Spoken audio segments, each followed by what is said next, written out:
ফেরেশতা যা যা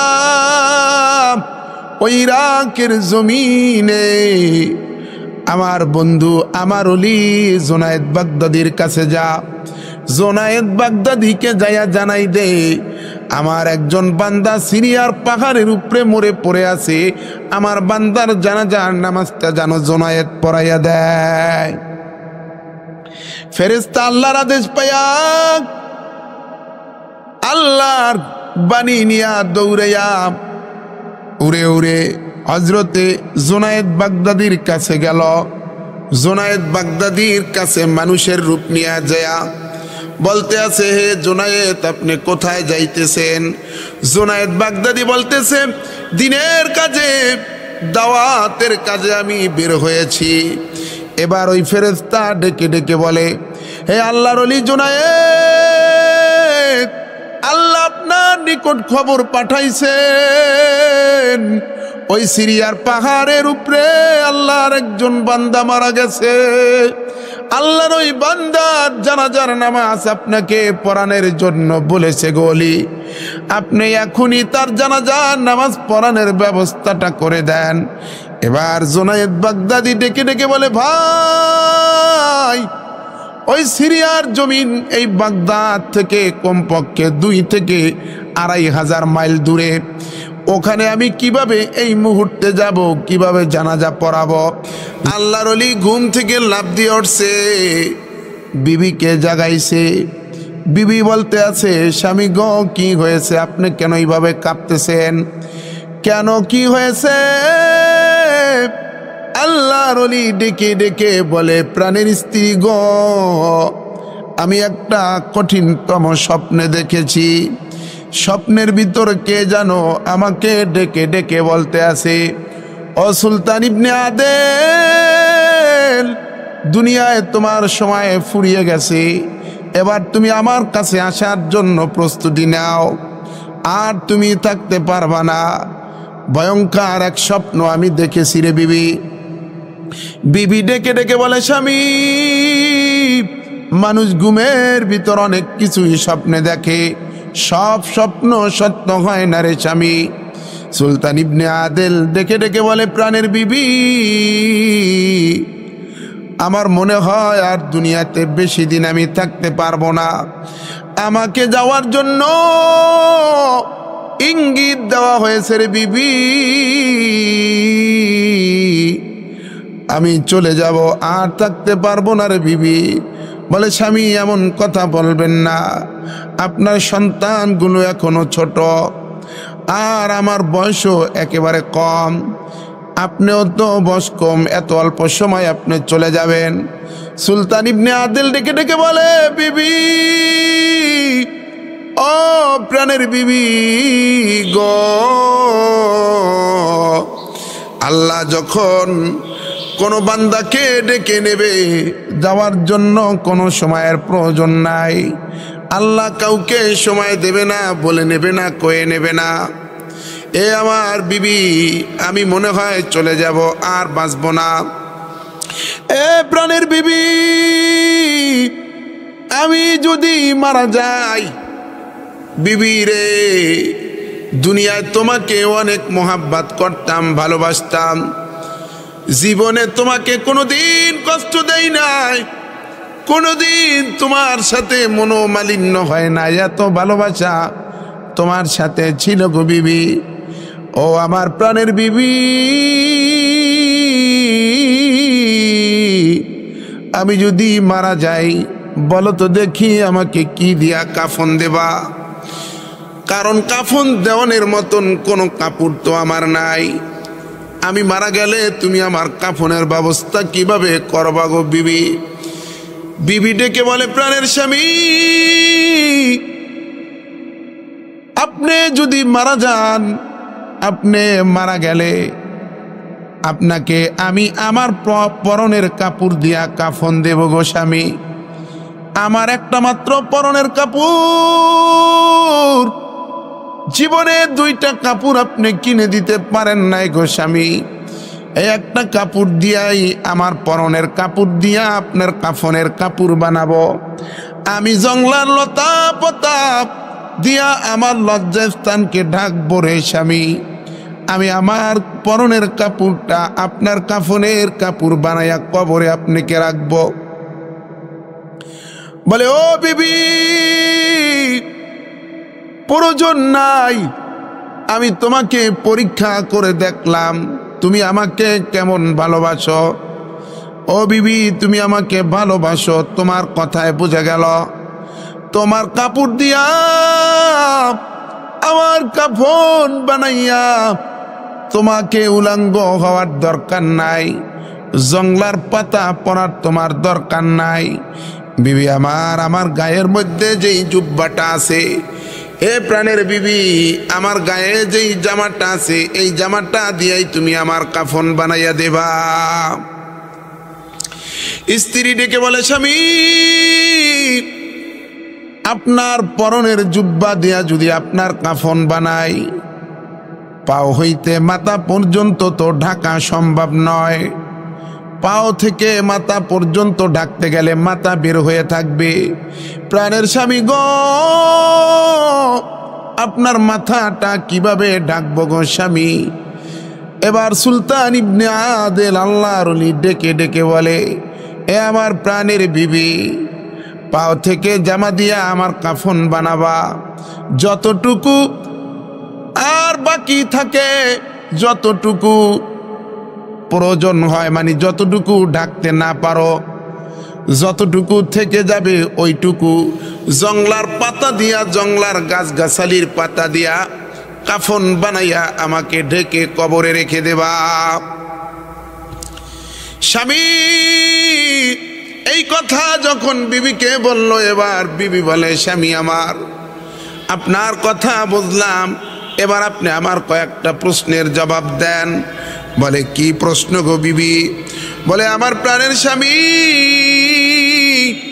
আপনি যখন মারা যাবেন, আমি মহিলা মানুষ আর আমার দুইটা ছোট্ট ছোট্ট বাচ্চা, নাবালেক বাচ্চা, ওদেরকে নিয়ে আমি কিভাবে আপনার কাফন করব, কিভাবে আপনার জানাজা পড়াবো, কিভাবে আপনাকে কবরে রাখব? সুলতান ইবনে আদেল ডেকে ডেকে বলে, প্রাণের বিবি শোনো, এই পাহাড়ের নিচেই একটা মসজিদ আছে, ওই মসজিদে আমি প্রতিদিন 5 ওয়াক্ত নামাজ তাকবীরুল্লাহর সাথে আদায় করতাম। ওই মসজিদে যাইয়া ইমাম যিনি আছে তাকে আমার মৃত্যুর খবর বলবা, আর বলবা সে যেন মুসল্লিদেরকে নিয়ে আইসা আমার জানাজা পড়ায়া কাফন দাফন কইরা আমাকে মাটি দিয়া দেয়। বলে ও আমার প্রাণের বিবি,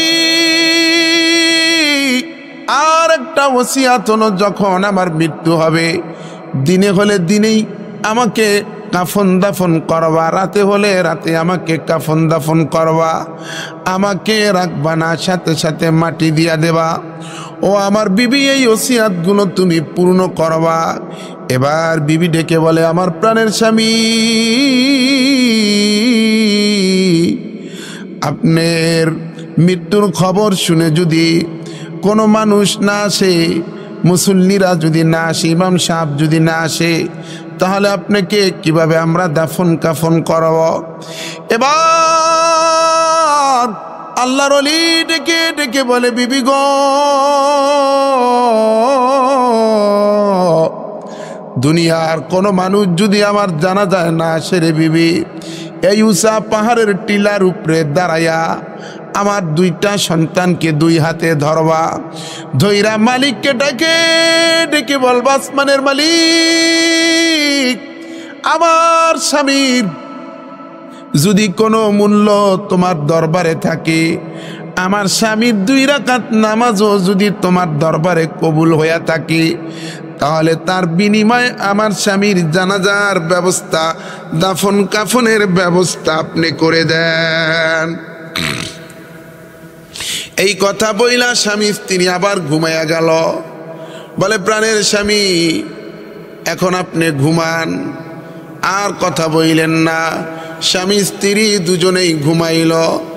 ঘুমানোর পরে আল্লাহর বান্দা যখন তাহাজ্জুদের সময় হইল, তাহাজ্জুদের সময় প্রতিদিন সুলতান ইবনে আদেল তাহাজ্জুদ নামাজ পড়ে। কিন্তু আজকে আর তাহাজ্জুদের সময় তাহাজ্জুদ নামাজ পড়ার জন্য জাগে না। কারণটা কি?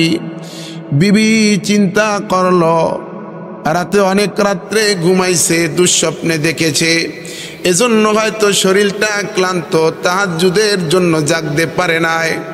একবারে ফজরের সময় জাগবে, ফজরের সময় এখানে ডাক দেব নামাজ পড়ার জন্য। থাক এখন আল্লাহর ওলি ঘুমাও।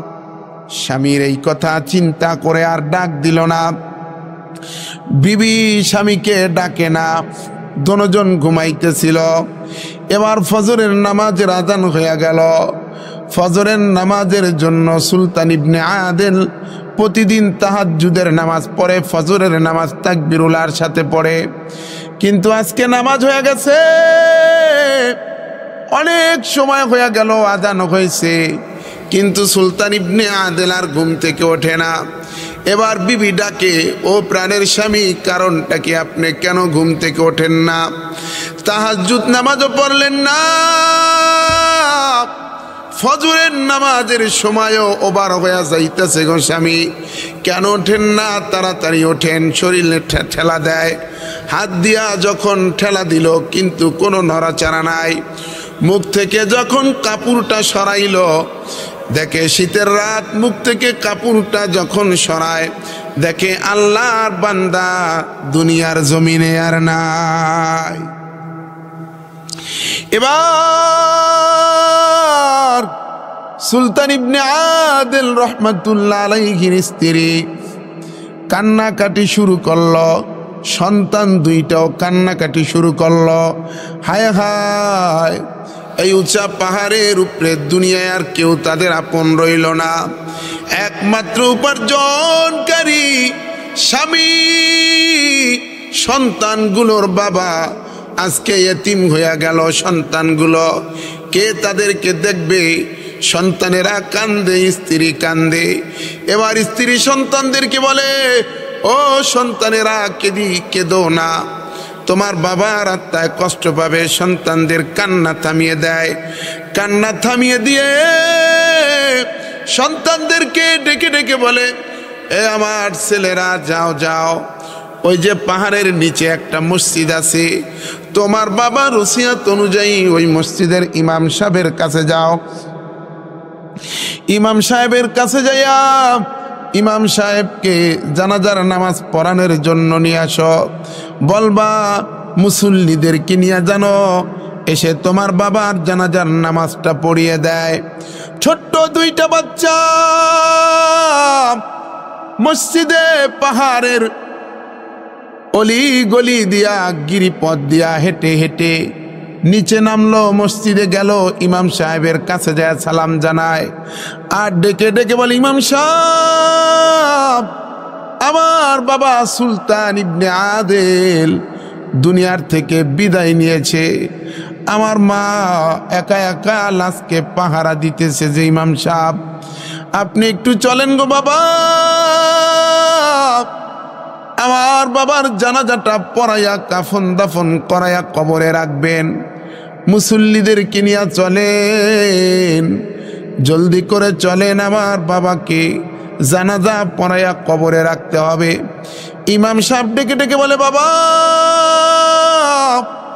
এখন রাত নেমেছে, অন্ধকার হয়েছে, এই অন্ধকারে ওই পাহাড়ের উপরে আমি যেতে পারবো না, রেখে দাও তোমার বাবাকে, সকাল হোক, সকাল বেলায় আমি মুসল্লিদেরকে নিয়ে যাব, যে তোমার বাবার জানাজার নামাজ পড়াইয়া মাটি দিয়া কবরে রেখে আসব।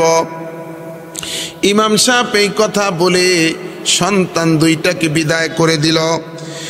নাবালেক আল্লাহর বান্দাগুলো নিরুপায় হইয়া কানতে কানতে মায়ের কাছে এসে বলতেছে, মা গো, ইমাম সাহেব বলছে আর আসবে না, রাত হয়েছে, এজন্য না আসার জন্য তিনি বলেছে, তিনি আসতে পারবে না গো মা।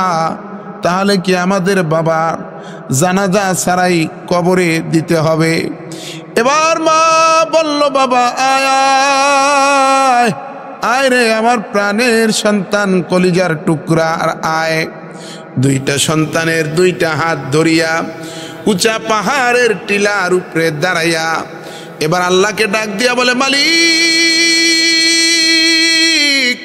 তোমার বান্দা, তোমার ওলি, তোমার বন্ধু ছিল, জীবনে কোনোদিন তোমাকে বেজার করে নাই, আজকে কি তাকে জানাজা সারা কবরে দিতে হবে রে মালিক?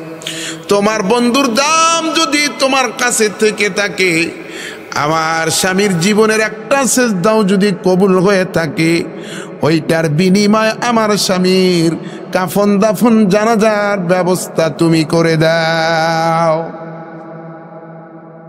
এই দোয়া করতে দেরি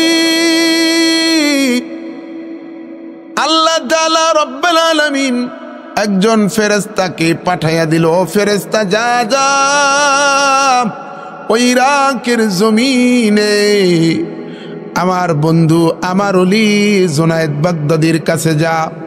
জুনায়েদ বাগদাদিকে যাইয়া জানাই দে, আমার একজন বান্দা সিরিয়ার পাহাড়ের উপরে মরে পড়ে আছে, আমার বান্দার জানাজার নামাজটা যেন জুনায়েদ পড়াইয়া দেয়। ফেরেশতা আল্লাহর আদেশ পাইয়া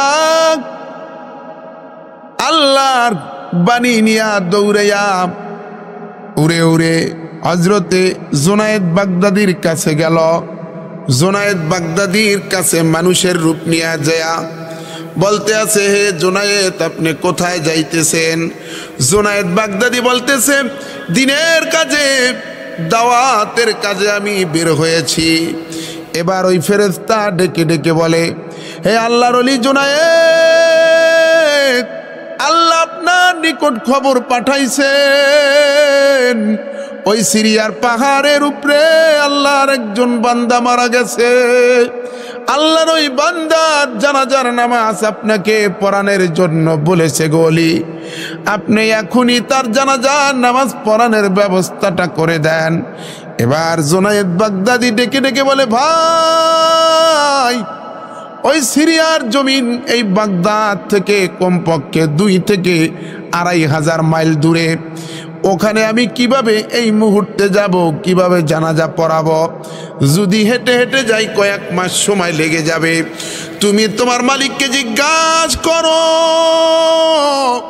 আমাকে যাওয়ার জন্য কোনো বাইপাস রাস্তা যদি বলে দেয় তাহলে আমি যেতে পারবো, নয়তো এই অল্প সময় আমি ওই সিরিয়ার জমিনে যাইয়া পৌঁছতে পারবো না।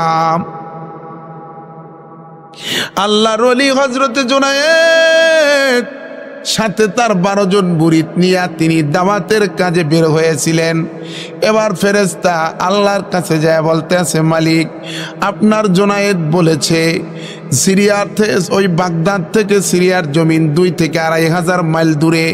আয় আল্লাহ, কিভাবে যাবে? আপনি একটু বাইপাস রাস্তায় তাকে যাওয়ার ব্যবস্থা করে দেন। এবার আল্লাহ ডেকে ডেকে বলতে আছে, ফেরেশতা, যা যা আমার ওলি, আমার বান্দা ওই সুলতান ইবনে আদেলের লাশের নিচের থেকে 1 মুঠ মাটি নিয়া তোর হাতের ভিতরে এইভাবে করে ডলা দিয়া পাউডার বানাইয়া, ধুলা বানাইয়া ওই জুনায়েদ বাগদাদির সামনে ছিটাইয়া দে। আর জুনায়েদ বাগদাদিকে বলে দে, ওই পাউডারের নিচে ছিটানো মাটিকে সামনে রেখে ওখানে যেন আমাকে জুনায়েদ তার মুরিদানদেরকে নিয়ে একটা সেজদা দেয়। ওই সেজদার ভিতর 3 বার সুবহানা রাব্বিয়াল আলা, সুবহানা রাব্বিয়াল আলা, 3 বার সুবহানা রাব্বিয়াল আলা বলতে যতক্ষণ সময় লাগে জুনায়েদকে বলবি অতক্ষণ যেন সেজদার ভিতর পড়ে থাকি। আল্লাহর রহমাতিক নুরানি ফেরেশতা এবার ওই সুলতান ইবনে আদেলের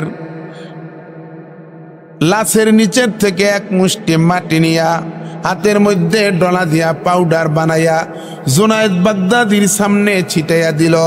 দিয়া বলতে আছে, জুনায়েদ রে, এবার আপনি এই জমিনের ভিতর সেজদা দেন। জুনায়েদ বাগদাদি তার মুরিদানদেরকে নিয়া যখন একটা সেজদা দিল, মুরিদানদেরকে নিয়া সেজদা দিল, সেজদার থেকে মাথা উঠাইয়া দেখে আল্লাহর বান্দা জুনায়েদ সিরিয়ার জমিনে উপস্থিত হইয়া গেছে।